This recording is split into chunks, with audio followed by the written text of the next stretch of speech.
Binoto namin ang presidente dahil po sa pangangampanya ng vice presidente. Binoto namin ang presidente dahil po sa pangangampanya ng vice presidente. Kaya siya nanalo dito. No, I'm referring sa France. And doon sa mga kami ay kahit anong tira kay Sara, yun ay propaganda lamang. At nasasabi na rin kanina ng aming secretary, si Ms. Grace, nakapasok ang mga kaliwa sa Kongreso. At nabibigyan silang pansin ngayon sa kasulukuyang gobyerno. Kaya ito ay isa sa propaganda na mga ginagawa na lumalabas, na ginagawa ng mga kaliwa na lumalabas ngayon tungkol kay Sara. At kaming tunay na nakakaalam, tunay na supporter, hindi naniniwala. 100%. 100% po yan. Ma'am Grace, may tanong ko lang kung ano bang naikukwento na inyong kamag-anak dito sa Pilipinas, sa inyo dyan, sa Europa, common na parang nirereklamo nila or mga hinaing nila? Yan, bumabalik ang criminality, isa yun, narinig mo yan. Tapos, bakit labas daw ang presidente? Tapos, bakit binabanatan ang vice-presidente? Bakit nangingibawi ang personal interest ng, lalo na sa speaker ng Kongreso, malinaw naman iyan, hindi naman mga bobo yung mga tao rito at saka sa labas at saka sa mga pamilya. May mga question na kailangan sagutin ng gobyerno. Of course, kasama dyan yung pangharas ng SMNI, pangharas yung recently, yung detain kina Lorraine at Eric. Parang maraming tanong ang mga tao rito tungkol dyan. Halo-halo kasi so kailangan ng malinaw na paliwanag both from the government and from our part. Kay Chairman Ben naman, sa inyo po, sa inyo pong mga kamag-anak dito maliban sa mga nabanggit ni Ma'am Grace, sa inyo po mula dito sa mga kamag-anak niyo sa Pilipinas, ano yung common nilang parang hinaing, namimiss, parang biglang nawala or bakit biglang nagbago dito sa Pilipinas? Yung security, parang lalo na sa amin sa Mindanao, nag-umpisa naman yung bombing, So sa Marawi, walang saan ba ang presidente? Yung pagmahal ng mga presyo, pati ang mga sibuyas, yung bigas, at saka yung mga tinatawag nating commodities, yung pagkain, kung ano yung mga pangangailangan ng ating mga kababayan, lalo na yung marginalized. So, parang hindi yata na nakita yung pagbabago, lalong it becomes worse. So, sa panahon namin, dapat the president should go down to the masses. Kasi dito naman, nung dumating siya sa Europe, kahit man lang mag-dialogue sa amin, hindi kami pinagbigyan. And even in other countries, na magkaroon sana ng dialogue para makita niya at malaman niya kung ano talaga yung information from the ground para mabigyan niya ng pansin. Ang nangyari lang dito, nagsalita siya, umalis siya, late pa dumating. So, I don't think so now. Sana magbago siya sa taong ito. Dahil parang nakita namin sa kanya, he is really a weak president. So, sad to say. So, yun lang siguro ang masabi ko hanggang ngayon, sa ngayon, yung mga nangyari dyan sa Pilipinas. Kasi nakikita namin, habang kami nasa malayo, nakikita namin ang aming sariling bahay. It's not only from the local news, but also the source from the international correspondence. Si Queenie naman, ano bang kadalasan ng mga hinaing dyan ng ating mga kababayan Q sa Paris, France na gusto nang ipaabot ngayon sa President Administration? Yes, aside doon sa mga nabanggit ni Chairman Ben at Secretary Grace, yung security, importante. Bilang migrant and OFW, bumabalik na naman yung nakawan sa airport. So, medyo idagdag ko ito. Doon sa mga na-offload na mga OFW, bigyang pansin nyo naman yun. Sobrang bigat noon sa bulsa. So, sana pabigyang pansin to ng ating gobyerno ngayon na yung pinangako nilang mahalin nila ang OFW, pabigat po ito sa kanila. So sana isa din po ito na dapat nilang bigyang pansin. Yun lang po ang maidagdag ko kasi lahat naman na mention na yung mga major bumabalik kasi ang krimen talaga. Ano ba ang- Hindi kami bulag kahit nasa ibang bansa kami. Ano ba ang mga event na inyong gagawin in the coming days ahead, Chairman Ben, sa DDS Europe International para ipahayag inyong suporta at ang inyong mga panawagan dyan sa Europe? Magkaroon kami ng online meetings para malaman nila kung ano talaga ang political landscape ng ating bansa at ano ang dapat gawin. Sa update naman ng mga OFW at migrants dito, darating ang panahon na dadami kami dito sa Europe. Last time nagkaisa kami dito sa Vienna, last week, nagkaroon kami ng visitation sa mga neighboring countries dito sa Europe. At nakausap namin yung isang ambassador dito. Sabi niya, they are welcoming about 10,000 Filipinos to Europe. Sa isang bansa lang yun. Hindi ko na lang sabihin yung pangalan. Yung mga skilled workers natin, pupunta dito sa Europe aside from the nurses. Even here in Austria, they're welcoming the coming of skilled workers and nurses na who will occupy the vacant positions in hospitals and aged, home for the aged. Kasi kulang dito ang mga trabahante. Kaya lang, ang impact dyan sa atin, even our scholars are coming here and they're not returning to the Philippines. Sabi ko naman doon sa mga scholars, balik naman kayo sa Pilipinas dahil kailangan kayo. I don't think so. Gumiti lang sa akin. At saka mga OFWs natin, ang sabi ko, mag-brain drain tayo lagi. Ano kaya ang mangyari sa ating bayan? Ano kaya ang mangyari sa ating industriya kung nawawalaan tayo ng mga skilled workers, mga ITs, mga medical professionals? Yan ang iniisip ko. Lumuluha po ako dahil dyan. Dahil kawawa ang Pilipinas. Sana maintindihan, sana ma-realize ng ating mga sa gobyerno natin ngayon na every person is an asset to our country and that will bring our country forward in international community.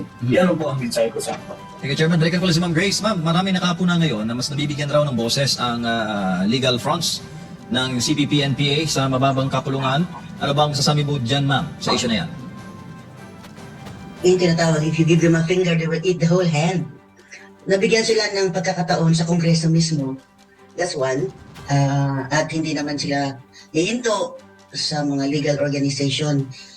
I think the government should be more vigilant, Congress should be more vigilant, and imbestigahin yung mga ginagawa nila. Tama naman si Tatay Digong na kailangan imbestigahin ang mga iyan, plus the rest, of course, ng Kongreso. At suportado ko yung idea ng local peace talks, at saka tuloy-tuloy sana yung gagawin ng ating NTFL Cup. Dahil locally, just nagsentro ang military sa lahat ng mga agencies to do their job for good governance.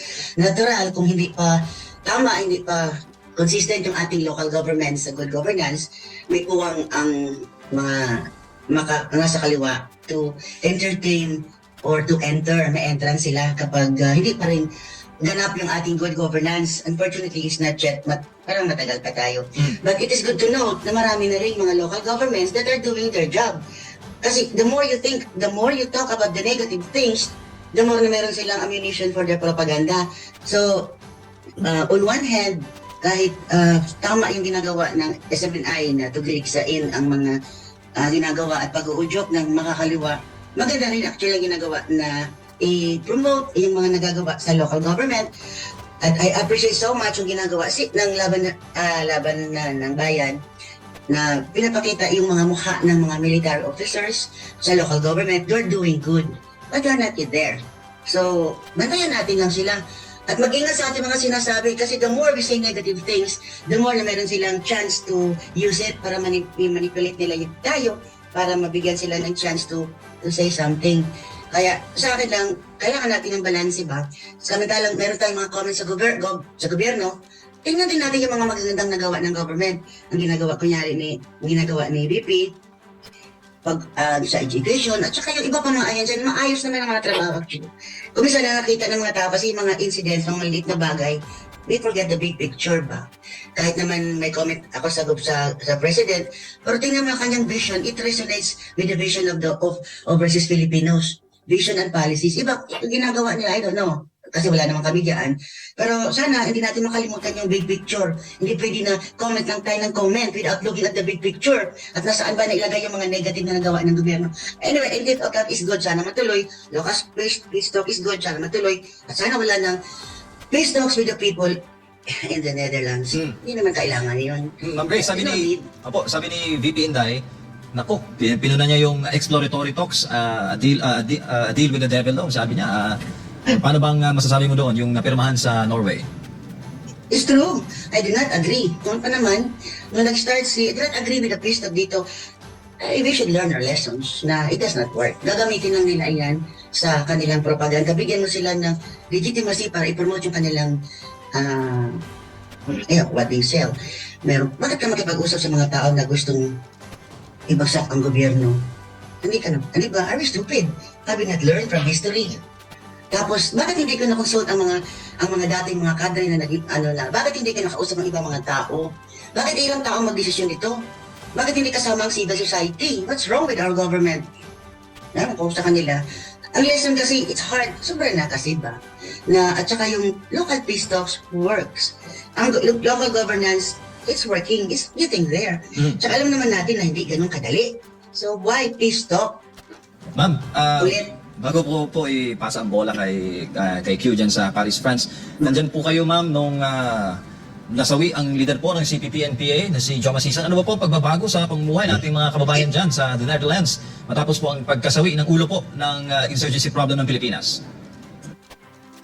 Natawag mo ako? They're desperately trying to get back. But you give it to them, they do a lot of good work on the ground. Sa mga undocumented, sa mga kanangailangan ng tulong, to promote the culture of katutubo. That's good naman. Hindi mo naman pwedeng atakehin yung mga ganyan. Pero bear in mind that ang ending ng istorya is against the government talaga, babagsakin. And eventually, ang nakakatakot kasi kapag tungkol kasi sa armadong pakikibaka, parang it's so hurting to know na yung mga mababait na mga tao, genuinely patriotic, dadalhin mo sa ideya na kailangan talagang babagsakin ng gobyerno kasi marami ito. It's so heart-wrenching to watch young people getting hooked. Hindi ka naman dito sa Europe, sa labas din. At namimili sila ng mga matatalino, yung mga popular, yung may capacity mag-organisa. Marunong sila. We know that. So, bakit hayaan pa natin? Kailangan kasi kumbaga tutuloy na, I agree with many who said we need counter-organizing, counter-propaganda, the good one. Kasi hindi naman pwedeng, need sa Europa kasi, kahit magkakaiba yung ating posisyon, hindi man black and white ang sitwasyong buhay kasi. So, we respect what people do, what people think, what people say. Pero bantayan mo na rin lang na maagawan mo rin sila ng platform dahil nga sa pag-iisip na the government is bad. Yung gano'n, the government is bad, may problema dito. Kahit naman sa aming mga pag-uusap, kapag banggitin mo na may problema ang gobyerno, agad-agad, left ang sasalo sa iyo kasi ganito campaign tayo. Talking of campaign, halimbawa, isang magandang campaign na to start with, yung tungkol sa Open the Books of the Congress. Ito ay hindi anti-government, kundi asking exactly from the government what they're supposed to do, making our government work. So, yun lang. Si Jomo, wala masyadong epekto sa amin. Pero yung mga old people there, ngayon sa kanila, they're trying hard to do something else. So, hanap sila ng butas. May mga leaders ng mga legal organization nila na napunta rito, consult dito sa mga matatanda. Bang, their clock has stopped. Kahit naman lang nandito si Joma, parang they stop, but they continue kasi it's inherent in the ideology to continue. They are feeding on issues. They are feeding on, this resistance mo sa mga bagay-bagay. Kasi, syempre, gusto nila talagang palitan ang gobyerno. That's their right to think that way, to do that way. So, it's the job of the government, of the schools, tama naman si Inday Sara dyan, tama sila to prepare the whole society for that as well. Kasi manggaan naman ito ng pag-iisip ba? Thank you, Ma'am Grace. Huling paksa na lang natin, mga kababayan. Maraming nasasabi, Q, na nabibinay raw si VP Inday. Kayo ba dyan sa Paris, France, mga kababayan natin dyan? Ano bang masasabi mo dyan, Queenie? Well, para kay VP Inday, lahat kami dito, sa totoo lang, kung ito ay basihan lang sa katotohanan, Binoto namin ang presidente dahil po sa pangangampanya ng vice presidente. Kaya siya nanalo dito. No, I'm referring sa France.